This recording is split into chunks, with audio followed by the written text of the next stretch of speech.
He hooked his hand around my neck to draw me forward and kiss my mouth. Everything and everyone else melted away, including my fears and reservations. They'd return. I wasn't a complete idiot.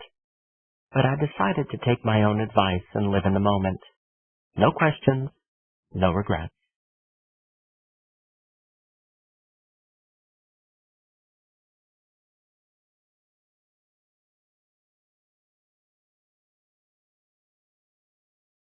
Seven. Late afternoon sun cascaded through the windows of Be Goods, reflecting brightly off every polished and shiny surface. The lighting gave the space an incandescent and inviting feel. Luke turned the page of the online catalog he was showing me and nudged my arm. "What do you think? The smoky gray tile or a charcoal?" He aligned the choices side by side on the screen and gave me an expectant look when I didn't reply immediately. "How much light does the bathroom get? And how much of the tile will be visible from the bedroom?" "Oh, good question. Well, my client seems to like the closed doors type. You know, the guy who never lets much light in any given room, but I followed the direction of Luke's gaze when he paused mid-sentence. I watched in amusement as a beautiful smile transformed his face from serious interior designer to lovesick fool. "Man, you have it bad," I taunted, bumping his hip playfully and stepping around the register to greet Michael and his delicious friend Alex. Michael and Alex were both stunningly handsome Latin men. Tall, dark, and sexy, they were certain to turn heads when they walked into any room together. Michael was slightly taller and leaner with a serious countenance, while Alex was perpetually cheerful. He had to be one of the most gregarious people I'd ever met. He was quick with a joke and graced with the extraordinarily attractive ability to laugh at himself. I was told he'd been a serious competitor before he retired from professional soccer, but his affable nature made it hard to believe he'd do harm to anyone for the sake of a goal. They were a welcome diversion any day of the week. "Hello, hello! Were we expecting you two?" Lukey keeps all the best info to himself. I rolled back the sleeves of my lightweight white Oxford shirt before crossing my arms over my chest in mock indignation.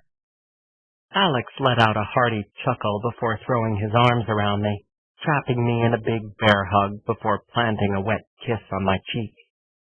I yelped and twisted out of his grasp, giving him the reaction he was after. He threw back his head and laughed loudly, his expressive eyes twinkling with merriment.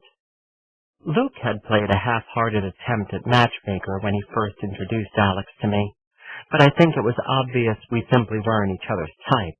There was no spark. Alex was good-looking, successful, and fun, but he reminded me a little of the Labrador Retriever barking wildly at him in warning. Actually, Alex probably had a lot more energy than Mac. "Who is this?" Alex knelt down to greet the old lab, switching from English to Spanish as he cooed to him in a low, sweet tone. Mac lay down and rolled onto his back to give Alex ample room to scratch and pet his stomach. "Another conquest, Alex. Your day should be complete." "Not until you kiss me, Bran." "Not a chance," I replied primly on cue. It was our normal banter. Usually he'd respond by tackling me like he had when he walked in the store. This time he turned to Mac and asked him for a kiss instead. The eager-to-please pup complied. "Ew!" Luke took a step back and gave me a grossed-out look when I laughed at Alex's antics. "I admit the dog is cute, but seriously, Bran, have you gone nuts? He's here all the time, shedding, panting, drooling. You seem to kind of like it, too." "Well, I like Mac, and that's all that counts. Right, boy?" Mac meandered to my side and leaned his head against my leg. Yes, I was smitten. I was nearly as gone over the dog as I was his owner. The knowing look in my best friend's eye told me he was on to me. I wasn't ready to discuss my new relationship with Jake. Luke remembered the events from 12 years ago, and he wouldn't be easily convinced this was a good idea. He worried about me the way I did about him. However, there was no cause for concern this time around. I was older, wiser, and would certainly catch any telltale signs it was time to move on before tragedy struck. I wouldn't be the schmuck left with a broken heart for the second time by the same guy. No way. He's got a lot of personality. Maybe we should get a dog, Lukey. Michael tightened his hold around his boyfriend's waist and leaned forward, chuckling into his shoulder when Luke gave him a "you're crazy too" look. What brings you to WeHo, boys? I asked, doing a quick survey of the store. There was a looky-loo near the dining table in the front, a serious decision-maker in the back with 2 pillowcases in hand, and Josh was busy answering questions for a tiny older man with blue hair. This is my hood now too, mijo. Alex took a seat on the corner of the sofa and gave me a satisfied grin. Oh, that's right. When is your gym opening? Tell me all about it while you shift your cute ass off the white sofa. Alex chuckled, but obeyed. Early fall. Michael's helping me with the equipment and hiring. It's looking good, though. Come check it out. I'm just around the corner. We're grabbing something to eat. Can you break away from the store? Michael's hand moved over Luke's back unconsciously as he spoke. Not me. I have a furry friend and only one helper today. I waved at a new customer walking in the door and caught the look my friend shared as I turned back to them. What? Nothing. I can't wait to meet the sexy fireman, though. Luke told us he was a hottie in high school. Those guys usually don't hold up so well. The best-looking ones end up fat and balding by 30. Alex's tone was teasing, but he was right. Not this one. Does he like soccer? Michael asked conversationally. We can set tickets aside for you guys if you're interested. I'm as interested in soccer as I am in getting a root canal. No offense. I started to make a silly face, but stopped. Wait, actually, yes, I'd like that. You'd like what? Soccer tickets? Alex asked with a wicked twinkle in his eye. Yes. Say it out loud in one complete sentence. He pulled his phone out and made a big production of setting it to record. Go on. I mumbled a quick plea for tickets under my breath, tossing a dirty look at Luke and Michael, who were laughing at my pained expression. No te oigo. I can't hear you. Try again, Alex sang playfully.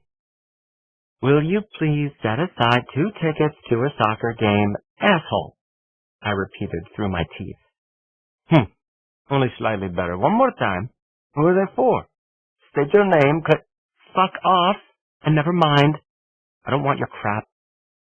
Alex slapped a hand over my mouth and kissed my cheek hard. What's that nasty mouth, mijo? I'll take care of you and your boyfriend. Gracias. I moved toward the register when the pillow lady smiled at me, indicating she'd made her decision. And for the record, he's not my boyfriend. Right, they said in unison. I discreetly flipped them off as I stepped over Mac to get to the counter. I wasn't fooling anyone. If the damn dog at my feet didn't give me away, my habit of constantly checking the time had been commented on a few times during the day. Jake was off for 4 days after working a 48-hour shift, and I couldn't wait to see him. Tile-colored gym openings and soccer were background noise. Ordinary conversations paled in comparison to the thought of being with Jake again.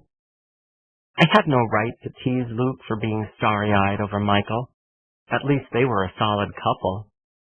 Jake and I were undefined in a real sense. But as I rang up my customer and glanced at the clock one more time, I knew it was pointless to deny I had it bad too. A few days later, I knew I was hopelessly infatuated. I thoroughly enjoyed being with Jake. We spent the majority of our free time naked in bed, and it was divine. But we also did everyday things together, like grocery shop and cook. Jake considered himself a master behind the barbecue, and I professed to be an excellent salad maker.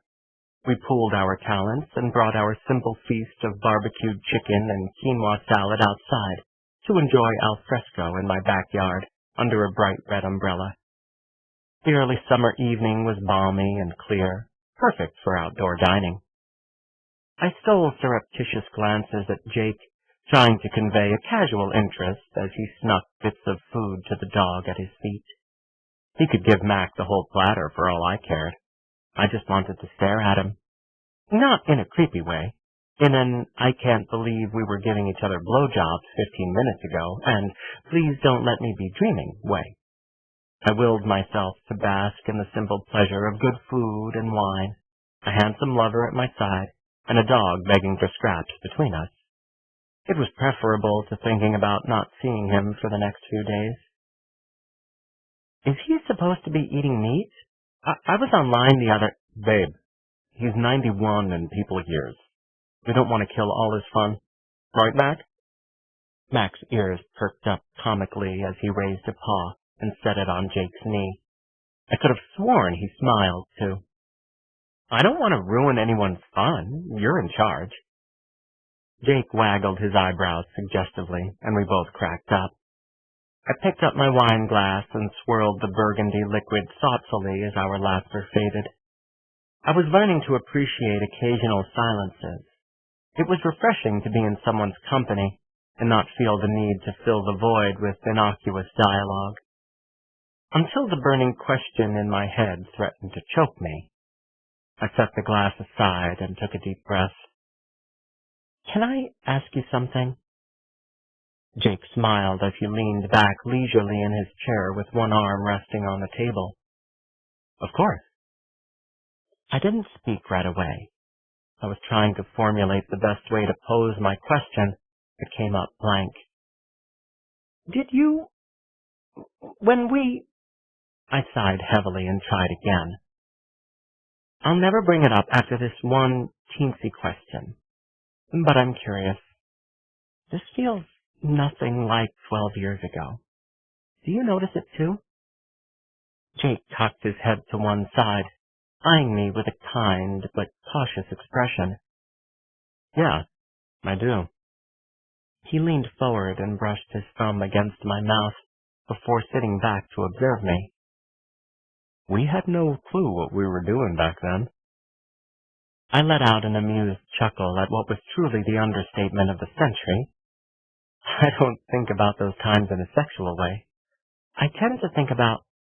What? The secret. The forbidden.